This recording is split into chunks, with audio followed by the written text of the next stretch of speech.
د کیلیفورنیا په ریچمنډ ښار کې جلال خان د خپلو ملګرو سره د لوی اختر لمونځ له راغلی، خو وایي چې اختر یې د کرونا له امله بې خونده دی.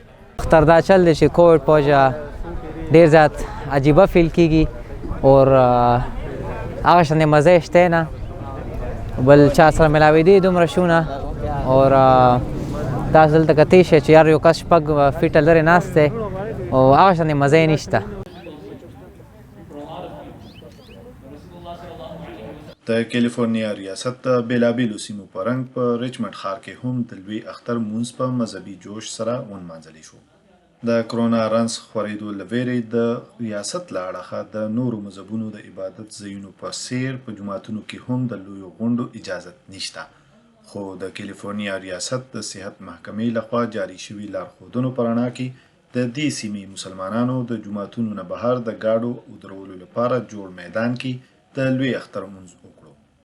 الحمدلله شکر دی چې نن اختر مونځ وشو. لاست ټایم خو کرونا وجه مونځ نه کېدو، دا الحمدلله الله نعمت دی چې نن مونږ مونځ وکړو الله کور کې، او دنې پس به انشاءالله قرباني له ځو، هغه پس کور به ځو.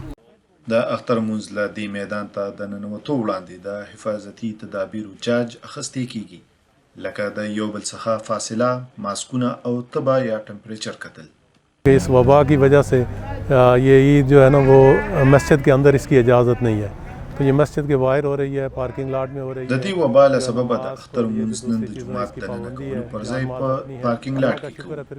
په دې هم د الله شکر دی چې د اختر لمونځ دلته لمونځ کولو لپاره لازمي ده چې هر تن خپل جای نماز د بل تن نه 6 فوټه په فاصله واچوي او په مخ یې ماسک وي. دې ترڅنګ د هر راغلي تن ته به هم کتل کېږي. जो टेम्परेचर हम ले रहे हैं इसकी ये रिकमेंडेशन है, हाईली रिकमेंडेड है कि किसी को अगर टेम्परेचर हो, फीवर हो तो उसको फिर इजाज़त नहीं आने की.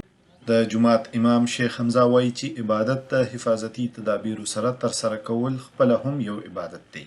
It's a very different Eid this year, but alhamdulillah at least we got to get together and pray salat. سکال اختر بدل دی، خو د الله شکر دی چې موږ خپل عبادت ترسره کړو. وړوکي اختر کې موږ ته په جمع سره د لمونځ موقع نه وه ترلاسه شوې، باوجود د دې چې موږ د یو بل سره نشو نږدې کېدی، خو دغه رنګ د یو بل خیال ساتل هم زموږ ذمهداري ده. This is for everybody's safety and that's foremost. As a believer we have a responsibility to take care of everybody else. په عمومي توګه د کیلیفورنیا په بېلابېلو سیمو کې په هر یو جومات کې د اختر د لمونځ 3 نه 4 پورې غونډې شوي.